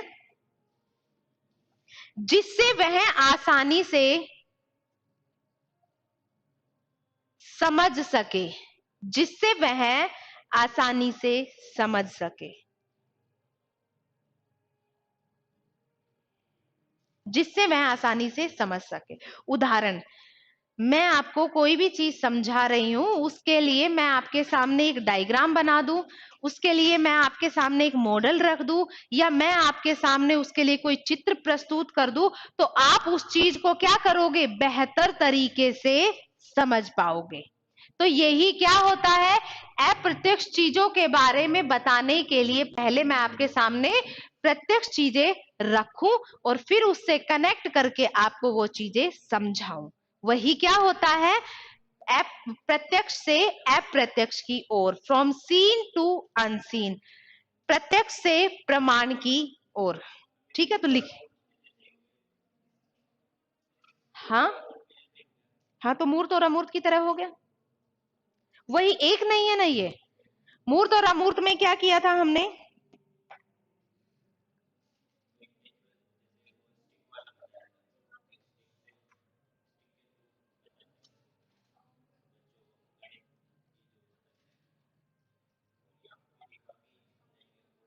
हाँ, तो देखो हमने यहाँ पे क्या किया था, मूर्त से अमूर्त की तरफ लेके जा रहे थे। ठीक है, हम यहाँ पे प्रत्यक्ष चीजें देके बच्चों को नियम समझाते हैं, प्रमाण समझाते हैं, सूक्ष्म चीजें, उसमें हम किस चीजों को, सूक्ष्म चीजों का ज्ञान करवा रहे थे। हम यहाँ पे प्रमाण, नियम, जिन चीजों को वो बच्चा देख नहीं पा रहा है, सिर्फ भावनात्मक रूप से समझ सकता है, वही चीजें सिखाई जा रही है। यहाँ पे हम क्या सिखाते हैं, उसे नियम सिखाते हैं। जनरली किस चीज के बारे में सिखाते हैं, नियम के बारे में सिखाते हैं। जैसे गुरुत्वाकर्षण बल है, आप नहीं देख सकते गुरुत्वाकर्षण बल को, देख सकते हो, नहीं देख सकते। तो गुरुत्वाकर्षण बल दिखाने के लिए पहले मैं आपको प्रैक्टिकल करके समझा दूं। मैंने प्रत्यक्ष रूप से दिखाया आपको कि देखिए भाई ये चीज है, ये मैं गिरा रही हूं और ये नीचे आ रही है, ये एक दूसरे से इंटर रिलेटेड होंगे। ऐसा मत सोचना कि बिल्कुल इंडिपेंडेंट होंगे, ये फॉर्मूले भी एक दूसरे से इंटर रिलेट करते हैं। मैंने क्या कहा कि ये चीज गिर रही है, अब देखे आपको गुरुत्वाकर्षण बल दिख रहा है नहीं, लेकिन मैंने नियम क्या बता दिया कि भाई ये नीचे ही गिर के आ रहा है। ऐसे ही वो क्या बोलते, आगमन से निगमन की ओर, है ना, ये भी एक दूसरे से रिलेट करेंगे। तो ये रिलेट तो करेंगे ही, फॉर्मूले हैं, है ना, तो बिल्कुल ऐसे इंडिपेंडेंट नहीं होंगे एक दूसरे से। तो जो चीजें आप सिर्फ समझ सकते हैं, जिन चीजों को आपको दिखा नहीं सकते, वो चीजें अगर मैं आपको प्रत्यक्ष चीजों के माध्यम से, चित्र के माध्यम से बताऊं, तो आप उस चीज को बेहतर तरीके से समझ सकते हैं। जैसे मैंने मॉडल रिप्रेजेंट कर दिया कि देखो भाई ये चीज गिर रही है, इसका मतलब ये नीचे ही आएगी, ये क्या है, गुरुत्वाकर्षण का बल। आप गुरुत्वाकर्षण बल को कभी देख नहीं सकते, लेकिन आपने उस चीज को समझ तो लिया। किस चीज के माध्यम से, प्रत्यक्ष चीजों के माध्यम से। लिखिए उदाहरण, लिख दो इसी में, चार्ट, चित्र, मॉडल या मूर्त वस्तुओं के माध्यम से अप्रत्यक्ष वस्तुओं को समझना।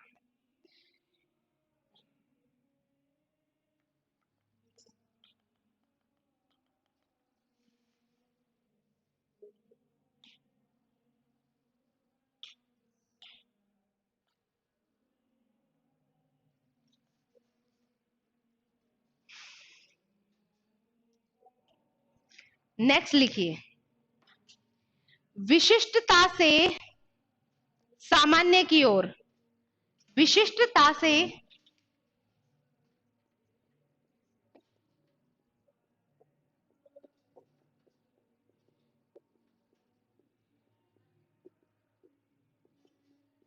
विशिष्टता से सामान्य की ओर।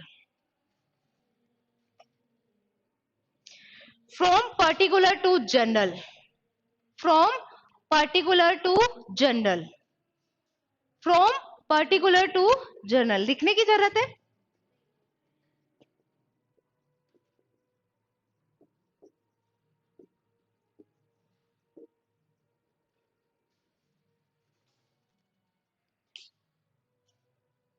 देखिए, इसका अन्य नाम लिखिए, दृष्टांत से सिद्धांत की ओर।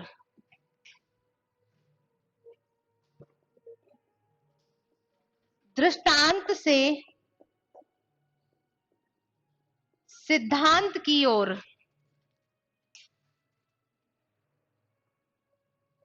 इसे ही आगमन से निगमन की ओर कहा जाता है। इसे ही आगमन से निगमन की ओर कहा जाता है। इसे ही आगमन से निगमन की ओर कहा जाता है।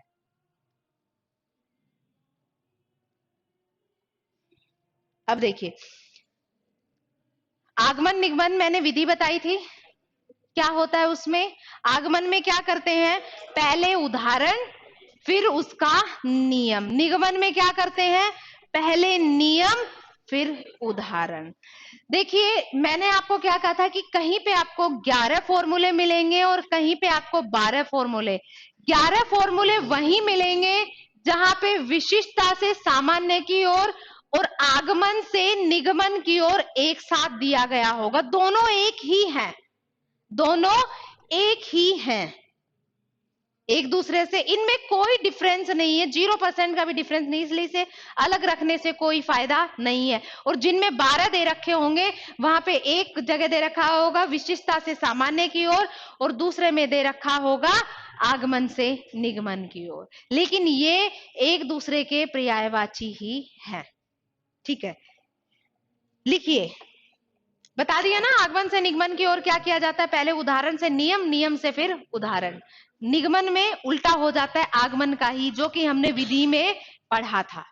ठीक है, ये सारी एक दूसरे से इंटर रिलेटेड है। लिखिए, इसमें शिक्षक पहले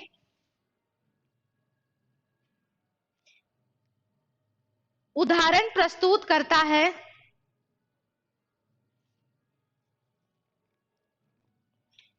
और फिर उसके माध्यम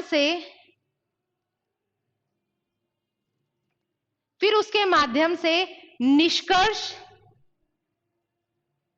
ओब्लिक सिद्धांत ओब्लिक नियम स्पष्ट करता है। निष्कर्ष ओब्लिक सिद्धांत ओब्लिक नियम स्पष्ट करता है कि पहले क्या करता है कि पहले आपको उदाहरण देगा और उदाहरण समझा करके ही आपको क्या बताएगा, उसका नियम बताएगा। ठीक है, जैसे अभी मैं एग्जाम्पल दे रही थी, फल का पेड़ से नीचे गिरना या कोई भी वस्तु जो ऊपर जा रही है वो नीचे गिरेगी। पहले उदाहरण दिया और उदाहरण से आपने एक चीज समझी कि सभी चीजें नीचे की तरफ आएंगी। नीचे आने का कारण क्या है, निष्कर्ष क्या निकल के आया, क्योंकि धरती में क्या है, गुरुत्वाकर्षण बल है जो कि हर वस्तु को अपनी तरफ खींचता है। तो नियम निकल के आ गया, गुरुत्वाकर्षण का बल, ग्रेविटेशनल फोर्स। तो इसी तरीके से कि उदाहरण से नियम स्पष्ट करना। आगे, और बालकों को भी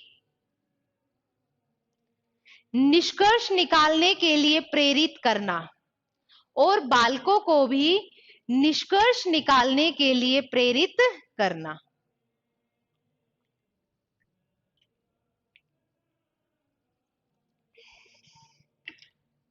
और बालकों को भी निष्कर्ष निकालने के लिए प्रेरित करना कि खुद भी उदाहरण दे, उसका निष्कर्ष निकाले। और कई बार जैसे मान लो एक बार आपको समझा दिया तो फिर मैं बाद में आपके सामने वो उदाहरण करूं और आपको प्रेरित करूं, आपको इंस्पायर करूं कि देखो अब आपको इसका नियम बताना है, ताकि आपके अंदर भी जिज्ञासा डेवलप हो और आप भी उस कार्य को करने की तरफ थोड़ा सा रुझान दिखाएं। ठीक है, यह बालकों को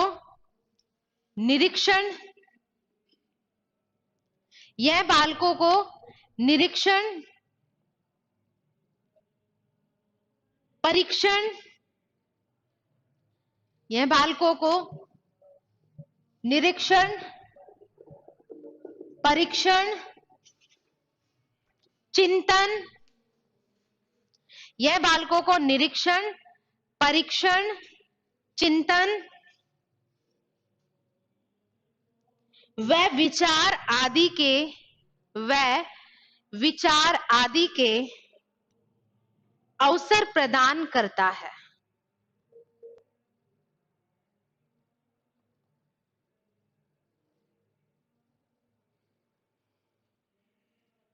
बच्चा उस चीज को जानने की कोशिश करता है, कोशिश करके उसको एग्जामाइन करता है कि ये चीज कैसे हुई है, उस चीज को सोचता है और सोचने के बाद उसके अंदर अपने विचार इन्वॉल्व करता है। तो इसमें बच्चे की क्या रहती है? सक्रिय भागीदारी। मतलब लिखना नहीं है, मैं बता रही हूँ, बच्चा इसमें क्या हो जाता है? सक्रिय रूप से इन्वॉल्व हो जाता है। ठीक है, तो ये नेक्स्ट इसी में लिखिए, इसमें बच्चे रुचिपूर्वक सीखते हैं। इसमें बच्चे रुचिपूर्वक सीखते हैं कि पहले उदाहरण प्रेजेंट किया, फिर आपने उस चीज को समझाया तो बच्चे का इंटरेस्ट डेवलप हुआ उसमें। तो इसमें बच्चे रुचिपूर्वक सीखते हैं, जिससे प्राप्त ज्ञान स्थायी होता है। जिससे प्राप्त ज्ञान क्या होता है? स्थायी होता है।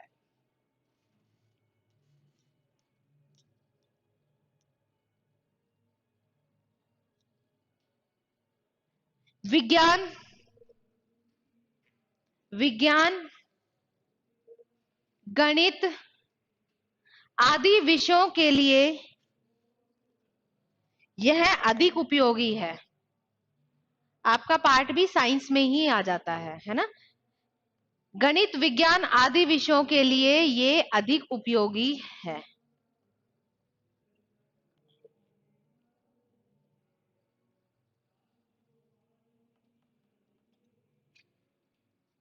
देखो अभी इसी में ही मैंने क्या कहा, आगमन और निगमन हम इसी में ही कर लेंगे, क्योंकि आगमन पहले उदाहरण देके उन चीजों को समझाना, विशिष्टता से किस ओर जाना, सामान्य की ओर जाना, कि पहले हमने उसका विशिष्ट उदाहरण आपके सामने प्रस्तुत किया और फिर उसको किस ओर ले गए, फिर आप उसको नियम की ओर ले गए। ठीक है, तो देखिए आगम का अर्थ क्या होता है? नवीन खोज करना। ठीक है, नए तरीके से मैंने आपको कोई नई चीज इन्वेंट होके आई और फिर निगमन, उस चीज का हमने जो निष्कर्ष निकाला वही क्या होता है? निगमन होता है। आगमन और निगमन आपको पहले भी बताया जा चुका है, वहां पे भी। और एक और मतलब लिख लो यहाँ पे, शिक्षण, इसमें फॉर्मूले में और लिख लो, टीचिंग फॉर्मूले में। इसका मतलब क्या? आगमन का नवीन ज्ञान की खोज। आगमन का अर्थ क्या होता है? आगमन से तात्पर्य, यहां आगमन से तात्पर्य नवीन ज्ञान की खोज।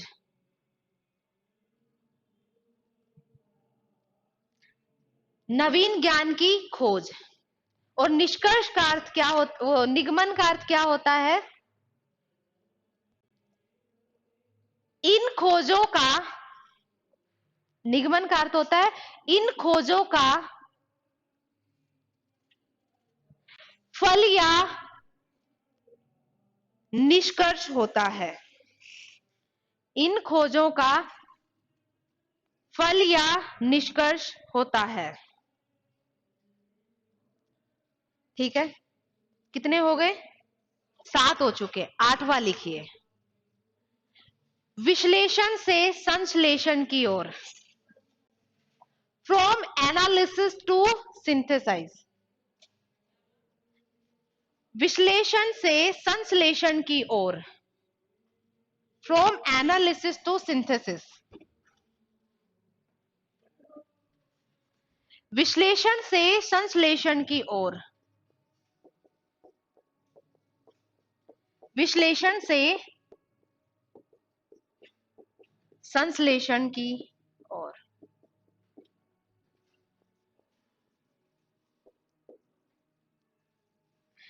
From analysis to synthesis, from analysis to synthesis.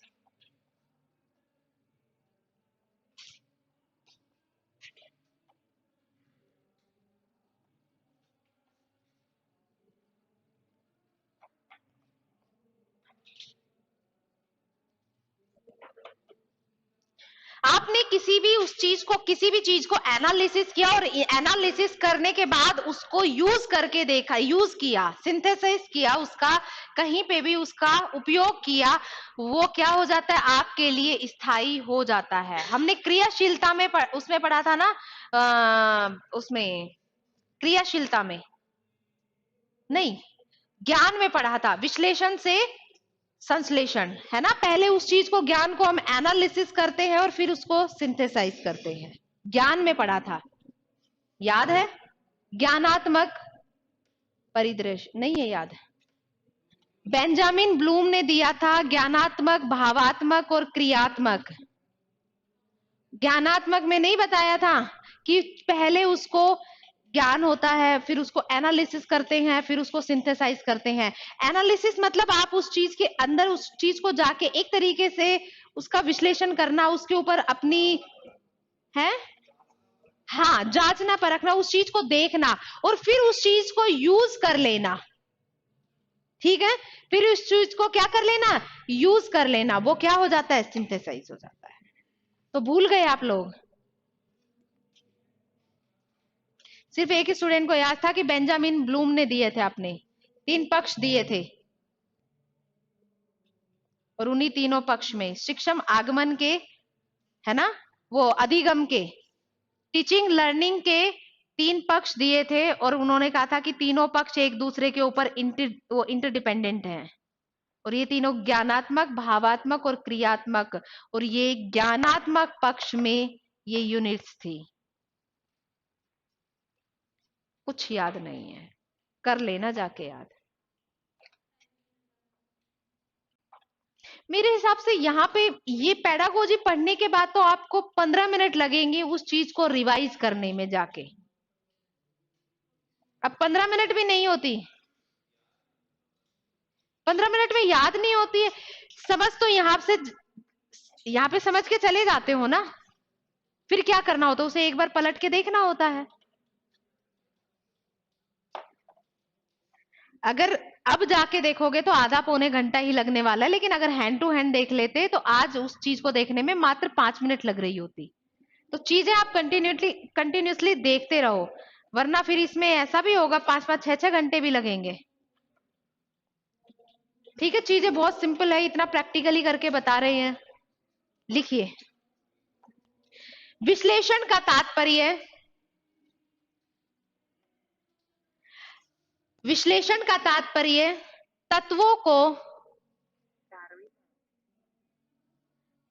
को संयोजित करके पुनः उनका विभाजन करना। तत्वों को संयोजित करके पुनः उनका विभाजन करना। विश्लेषण का तात्पर्य तत्वों को संयोजित करके पुनः उनका विभाजन करना है। संश्लेषण,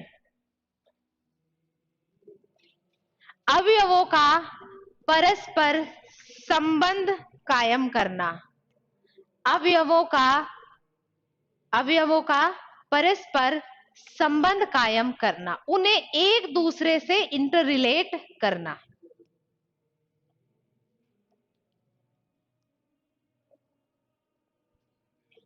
देखिए, मैंने कोई भी चीज कलेक्टिवली ली, आपको बताई, उसको छोटे छोटे पार्ट में डिवाइड किया, छोटे छोटे टुकड़ों में, यूनिट्स में डिवाइड करके आपको समझाया। यूनिट्स में डिवाइड करने के बाद फिर आपको उनको एक दूसरे से इंटर रिलेट करके समझाया।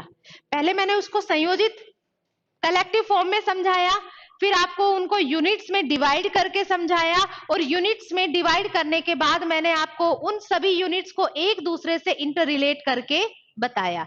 यही क्या होता है, विश्लेषण और सिंथेसाइज करना। सिंथेसिस करना मतलब उसको प्रैक्टिकली एब्जॉर्व करना, आपके लाइफ में किसी भी चीज को यूज करना, उसे उपयोग करना। ठीक है, तो लिखिए, विश्लेषण बालकों को किसी भी बात को, विश्लेषण बालकों को किसी भी बात को भली प्रकार समझने में सहायक होता है। विश्लेषण किसी भी बात को बालकों को समझने में भली प्रकार समझने में सहायक होता है। विश्लेषण बालकों को किसी बात को भली प्रकार समझने में सहायक होता है। संश्लेषण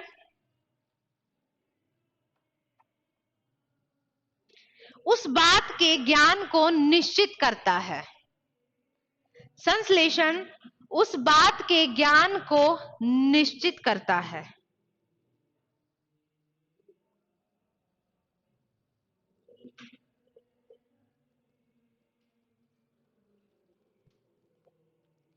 वही बात है कि पहले मैंने किसी भी चैप्टर की या उसको आपको कंप्लीट इंफॉर्मेशन दी, फिर उसको यूनिट्स में डिवाइड किया और फिर आपको इंटर रिलेट करके वो पूरा बता दिया। यही होता है विश्लेषण और संश्लेषण। तो लिखिए, किसी घटना या तथ्य की जानकारी, किसी घटना या तथ्य की जानकारी पहले समग्र रूप में देना। समग्र मतलब कलेक्टिव फॉर्म में। किसी भी घटना या तथ्य की जानकारी समग्र रूप में देना। मैंने समग्र लिखा हुआ है, आगे देख लो, ये समग्र, समग्र रूप में देना।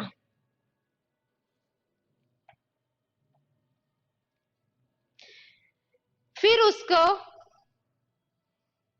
उसके विविध भागों को, फिर उसके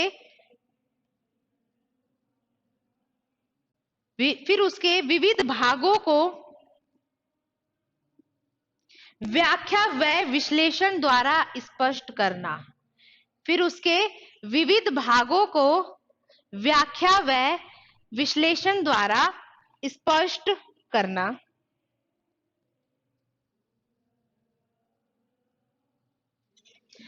तत्पश्चात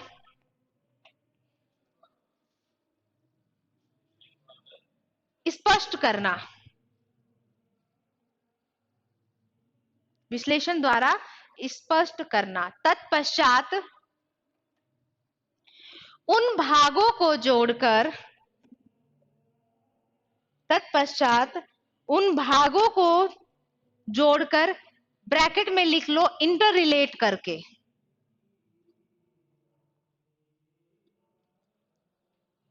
निष्कर्ष तक पहुंचना।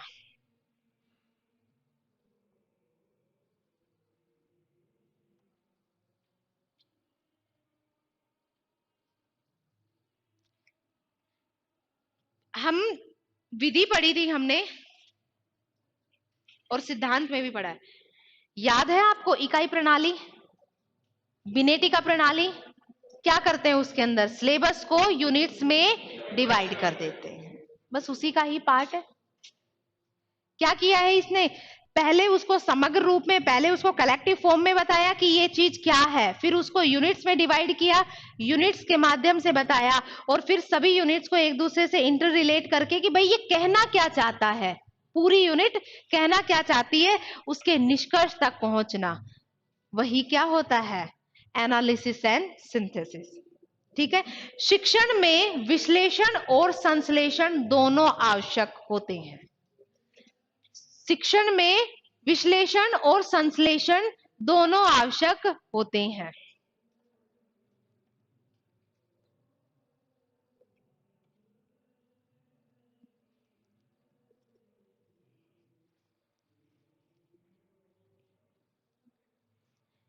देखो, इसका उदाहरण पहले मैं समझा देती हूं।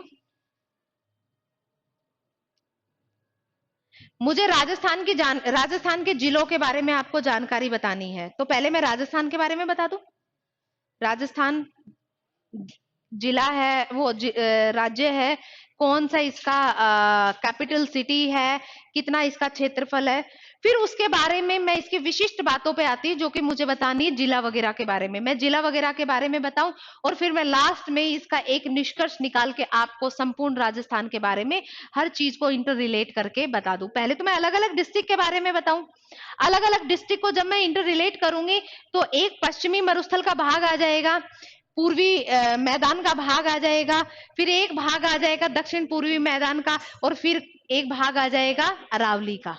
तो पहले मैंने राजस्थान के बारे में बताया, फिर मैंने उसके विभिन्न जिलों के बारे में बताया, और फिर मैंने उनको इंटर रिलेट करके राजस्थान के संपूर्ण राजस्थान के बारे में बता दिया। तो यही होता है विश्लेषण और संश्लेषण। तो उदाहरण लिखिए।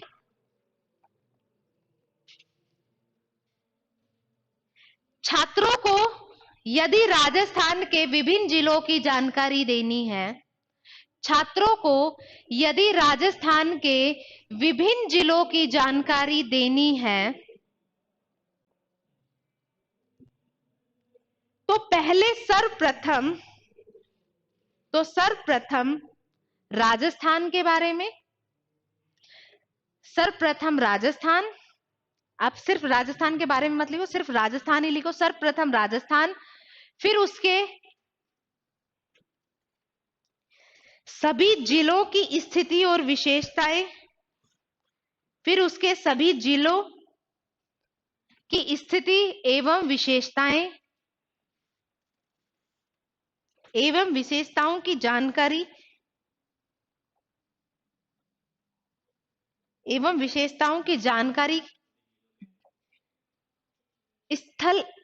स्थिति एवं विशेषताओं की जानकारी, सभी जिलों की स्थितियों एवं विशेषताओं की जानकारी दी जाए,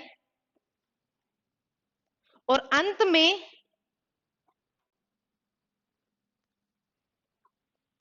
सभी को पुनः सम्मिलित करके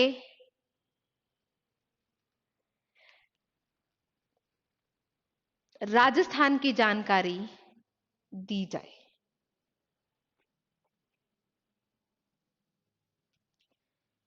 ये क्या हो गया है? ये हो गया विश्लेषण से संश्लेषण की ओर, फ्रॉम एनालिसिस टू सिंथेसाइज। कि भाई मैंने राजस्थान के बारे में बताया आपको कि मुझे राजस्थान के बारे में पढ़ना है, फिर मैंने आपको उसका पूरा एनालिसिस करके बताया हर एक जिले के बारे में, फिर उनको इंटर रिलेट करके पूरे राजस्थान का एक डायग्रामेटिकल या आपके सामने उसका जो मोटा मोटा ऊपर से एक ओवरव्यू निकल के आया वो हमने सामने रख दिया। आ गया समझ में? ये अभी हमारी कितनी बच गई हैं? 3 बच गई हैं, कल करवा देंगे 3। ठीक है, आज के लिए इतना ही।